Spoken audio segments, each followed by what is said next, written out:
Wisdom. It's an incredibly valuable asset. Some would say more precious than gold. It's attractive, appealing, admirable. Conversely, a lack of wisdom is the basis of immaturity, blind spots, and bad decisions. Wisdom. It can be gained over time, but it can't be rushed. But wisdom can be shared. That's precisely what we are here to do right now. Today, we are here to hack wisdom, to distill it, to understand it, and to process it. Why? To get better at life. Welcome to the main thing.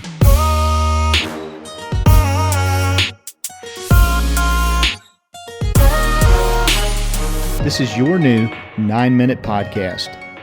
I'm your host, Skip Lineberg, and I've set out to interview the wisest people I know.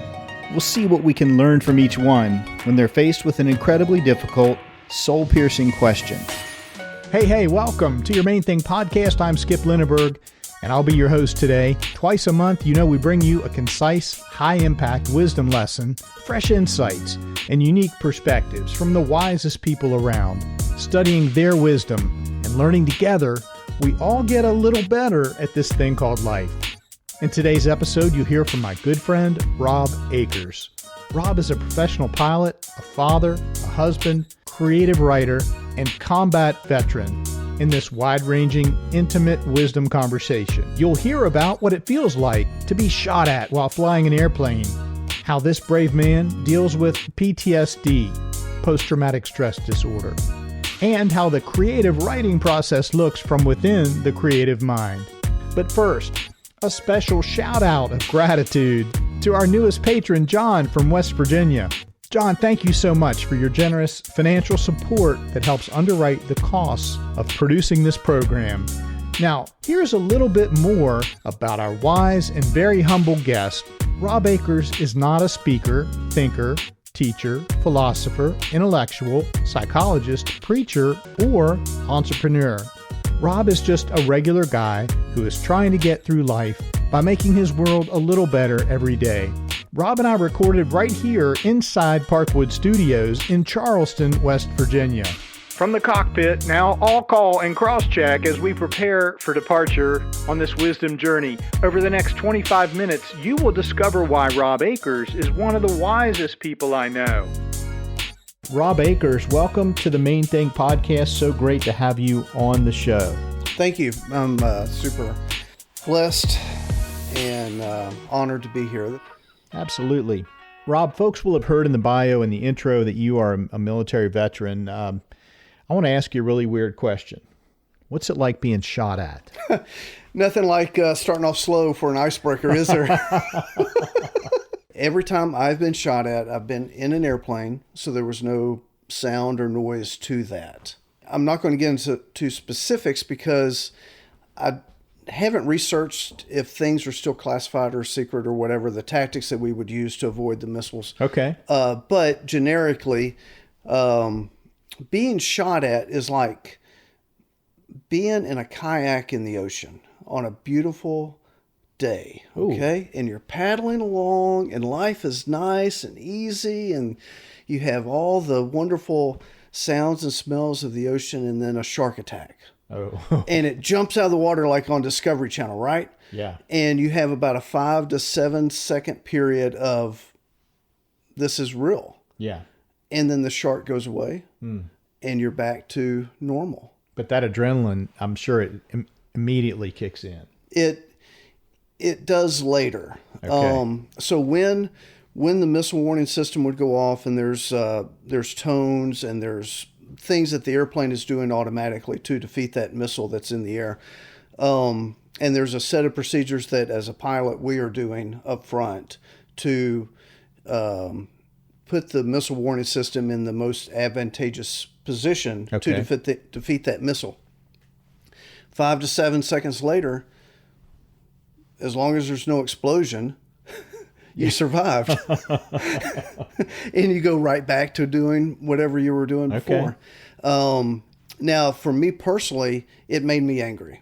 Not because the insurgent was shooting the missile at me. That is their job, right? Yeah. Their job is to protect their country.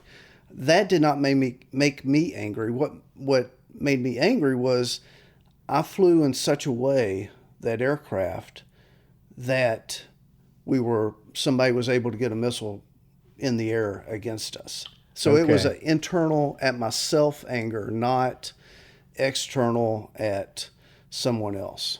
In 2003, when Iraq started, we got shot at a handful of times. Okay, 2004, that handful of times multiplied by 10. Oh, wow. Okay, because the insurgency was growing. By 2005, 2006, it was a daily event for flying from somewhere Kuwait into Iraq, back to Kuwait, into Iraq, back to Kuwait, into Iraq, multiple times every day. And it was not uncommon to have at least one missile shot at you every day in 05 and 06 because of the rules of engagement had changed. Wow. The environment had changed. Thanks for pulling the curtain back and giving us a little peek into that part of your life.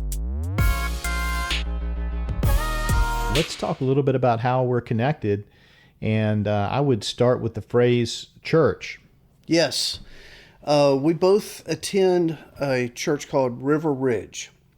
And it's kind of weird, at least in this area, to have one church and two campuses. So you attend a Charleston campus. Yep. I attend the Tates Valley campus. Yes, that's how we're connected. Rob, what inspired you to want to fly and become an aviator? Wow. It's almost embarrassing to say it, but that stupid Top Gun movie in 1986 with Tom Cruise. Yeah. Yes. If he had made a movie about somebody inventing an app and making $1 billion, maybe I would have done that instead. But he made the Top Gun movie, and quite honestly, that was the motivation that made me want to join the military. And I got to say this, my experiences in the military and in life in general and aviation have nothing to do in that Top Gun movie. That was all hype, Hollywood hype. It was Hollywood hype, yes. I started flying in 1991 after I graduated college, and I got on the civilian side, my private pilot's license, my instrument rating, and my commercial pilot's license. And then I joined the Air Guard here in Charleston, West Virginia, in 1995. And they sent me to pilot training. So even though I had all these ratings, I still had to go through Air Force pilot training. So I went through that, came back in early 1998, and then I was in the Air Guard until 2008. Okay. Flying C-130s, larger military aircraft, 4 engines, transport category aircraft, crew of 6.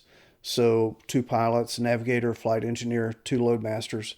And we went all over the world. And it was just great adventure. It was fantastic. Yeah. And now today, are you still making a living off of flying? I work for a major airline that's based outside of the state. Right. And I fly Boeing 767 as a captain for that airline. Awesome.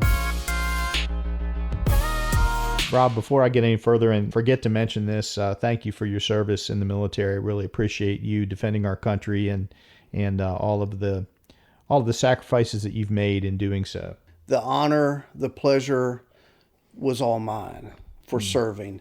I joined to have an adventure, and I joined to experience all things, and I got to do that and more. Hi, it's Skip here. You've heard about our merchandise store for the Main Thing podcast, and I want to tell you about our bookshop. It's an online independent bookstore where you can find and order the books that were written, recommended, and discussed by guests of the Main Thing podcast. Just check the show notes for a link that'll take you to bookshop.org/shop/the main thing. Buy some books, support independent local booksellers, and support the guests of the Main Thing podcast. Rob Akers, what's the main thing you've learned in your lifetime so far? Skip, the main thing I've learned in my lifetime so far is that all you need is love. Take us through that, Rob. Tell us why that's the main thing you've learned and how you came to that. For me, it's a conscious choice that we all have to make. And it's not necessarily the natural choice or the obvious choice or even the easy choice. I believe that everything that we do in life is motivated by love. It could be love for self. You know, I want to do whatever, blah, blah, blah, because I want to do it. That is love for self. Quite honestly, I've lived that life, and it's a lonely existence when all you do is live for yourself. I've found as I have gone through life that my love for others is infinitely more rewarding, but much harder to do. And it also helps, it motivates me to search out spiritual connections, the love for my Creator. It's also what motivates me to get out of bed in the morning, to go to work, to do things at the house. My love for my family. The list goes on and on of everything that I do, I think can be boiled down to love. Take us through some of those elements and maybe break those down for us a little bit. 100% of us live in the in-between world. Okay. Like, I'm doing things for others, but I'm also doing some things for myself because, you know, my love for myself or my desires override my love for others or what their needs are, right? I mean, that's all of us. None of us are perfect lovers, if you will. But if you examine what you're doing in the moment and honestly with yourself, analyzing why you're doing it, I think you can come down to pick a side. Is it for me or is it for somebody else? Okay. You know, the world is a dangerous place. And well, you talked about being shot at, so I'll grant you that right. you have authority in that area. Well, since there were cavemen and saber-toothed tigers, the world has always been a dangerous place. Okay. We don't have saber-toothed tigers today, but it's still a dangerous place. And what keeps the world from imploding? I think it's love. You know, this mythical, you know, we always watch the movies, right, where the guy's going to push the button and then launch all the nukes and the world ends, right? Yeah. For some reason, that doesn't happen in real life because whoever has their finger about to push the button, they still love their family. They still love their country, their teammates, their life, their whatever it is that they hold value in, that they love, and they know if they push that button, it's over. Yeah. Yeah. It's over for everybody, but specifically for them too. I think that comes back to this human will to survive. Okay. Tell me about that. I went through survival school through the Air Force as a 3-week course, and they talked about the will to survive. And once a person has lost the will to survive, their life is over. So I'm going to ask you a question. And anybody that's listening, you can answer this mentally, and I'll tell you what they told us. Once a person loses their will to survive, what is their life expectancy? How long do they have to live? Oh, gosh. I'll say 12 months. How about 1 second? Oh, my gosh. Because that's when you jump off the bridge or you do whatever it is that takes your own life, right? Wow. So all the way up to that I was point, way wrong. Well, we all are, right? Now, I would have thought the same thing too. But totally losing the will to survive is a total loss of love.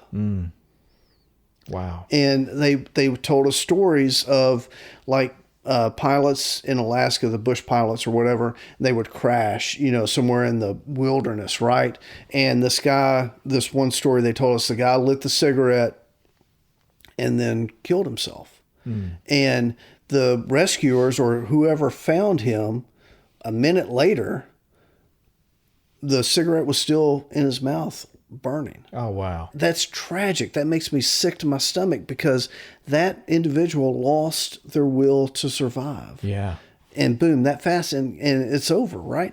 So if you have love And you can have the will to survive one more second. If you can string enough of those seconds together, you have one more minute. And if you can string enough minutes together, you have one more hour.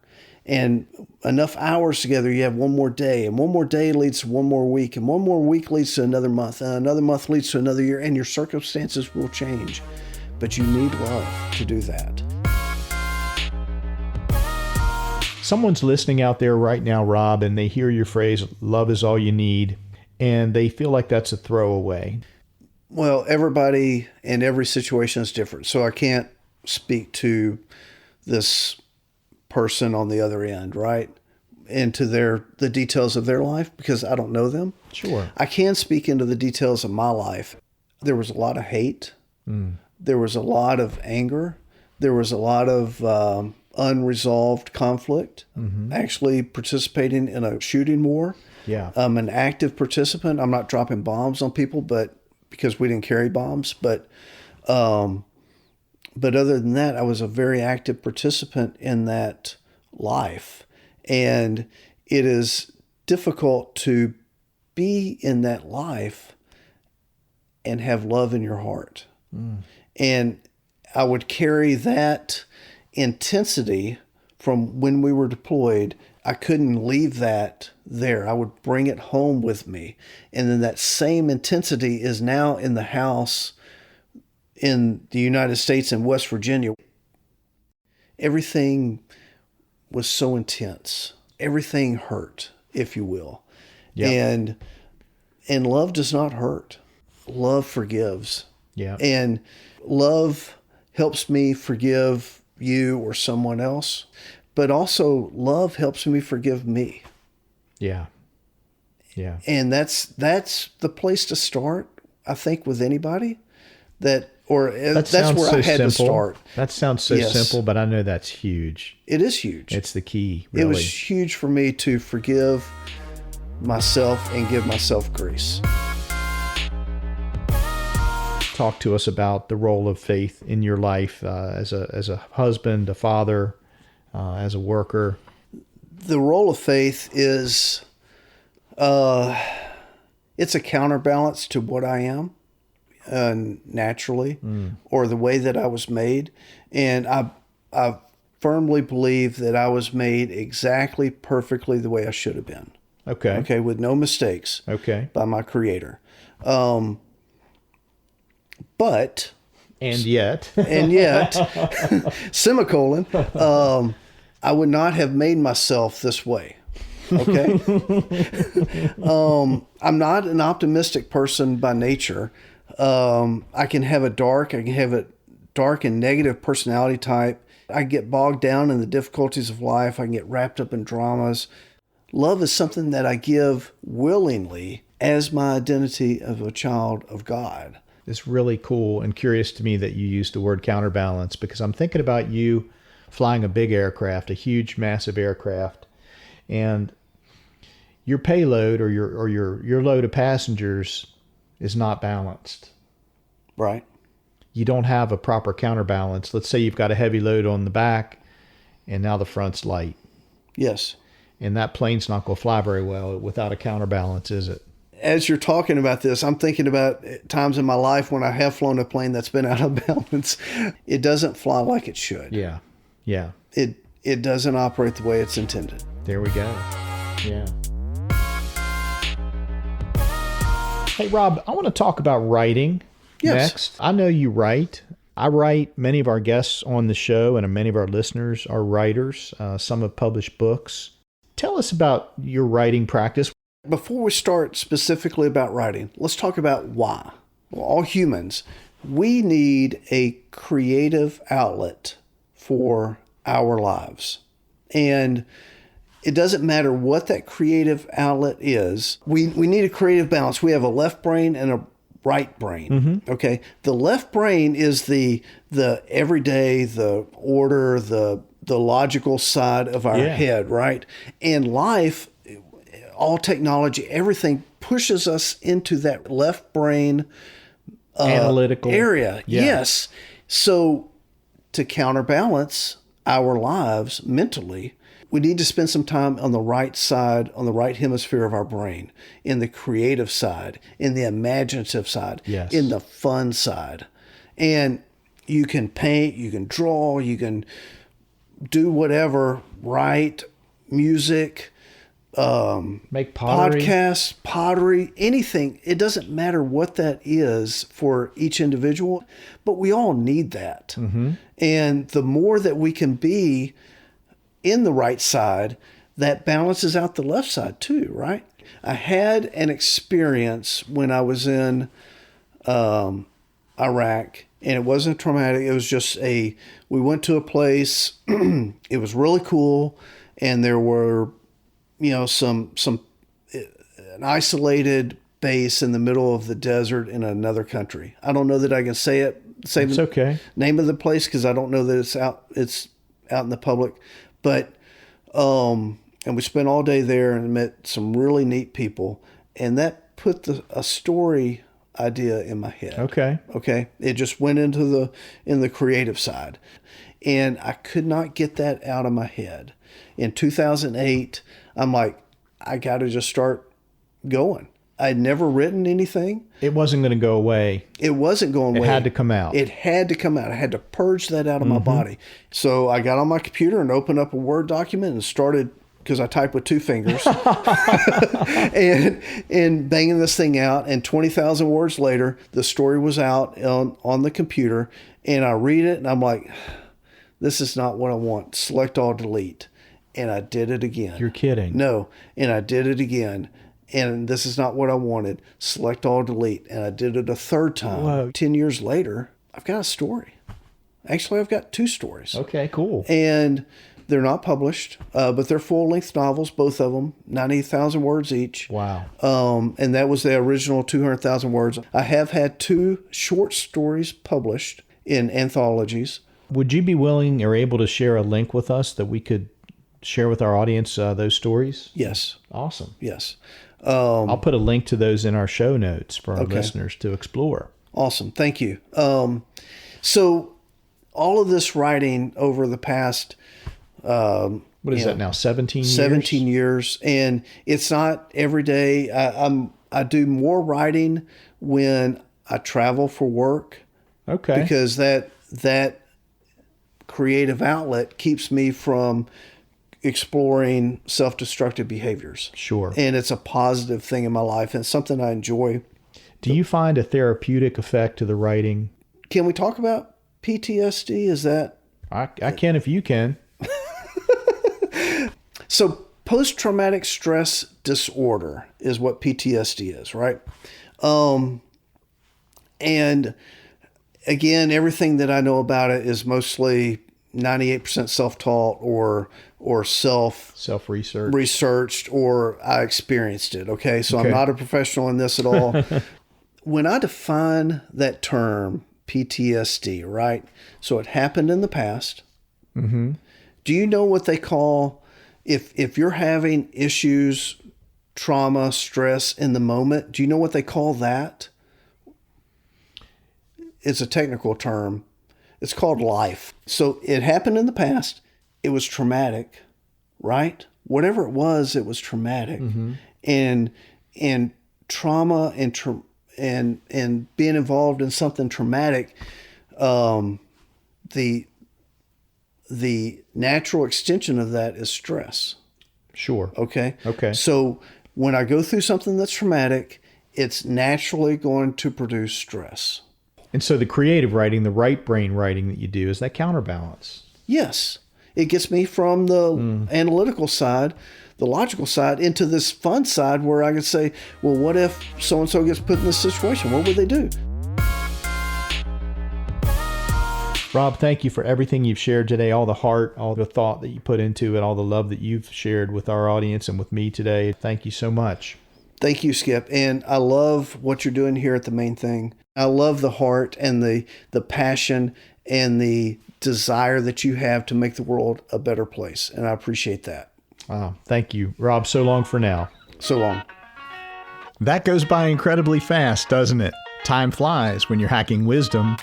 Thank you for listening to this wisdom conversation. If you enjoyed this podcast and found the wisdom lesson valuable, then I encourage you to share it with a loved one or friend. Did you know podcast recommendations from one person to another remain the strongest form of podcast growth worldwide? It's true, and we'd appreciate you helping spread the good word.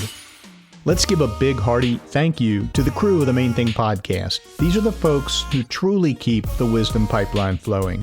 Audio engineer Bob Hotchkiss, strategy advisor Andy Malinowski, public relations and partnerships guru Rachel Bell, social media and digital marketing expert Chloe Lineberg, graphic designer Emma Malinowski, and of course our patrons, those generous folks who provide monthly funding support to help underwrite our costs of production. I couldn't do it without you, nor would I want to. Your feedback matters a lot. If you have a question, a suggestion, maybe an idea, or even a nomination of a future show guest, I'd love to hear from you. Email me at info@themainthingpodcast.com. Did you know you can leave us a voice message through SpeakPipe? Just head over on the web to speakpipe.com/themainthingpodcast. It's just like leaving me a voicemail message. Can't wait to hear your voice, your excitement, all the color and nuance of what you have to say. Let's get it going. You can also engage with us on social media. We're on all the places: Facebook, LinkedIn, Instagram, Twitter, TikToks, and Threads. In each of those social places, you can find us by our short name, The Main Thing Pod. Once we're connected there, drop us a comment or simply say hi. Now, you're hearing this, so you obviously know about our podcast. But do you also know about our wisdom newsletter? Well, twice a month we publish our free newsletter containing a fresh wisdom lesson along with news about our latest podcast episode, a word of the week, and even some behind-the-scenes glimpses. Our free newsletter is a great way to stay in touch with us, and you can also learn what's coming up. I also promise to keep you posted on the many new cool things our former guests are doing out there in the world. Now, the best way to subscribe to our free newsletter is to head over to our website, themainthingpodcast.com. Once there, simply find your way to the newsletter sign-up link right there on the homepage. Well, that's a wrap for this show. I'm your host, Skip Lineberg, signing off for now and inviting you to join us again next time for another special delivery of wisdom.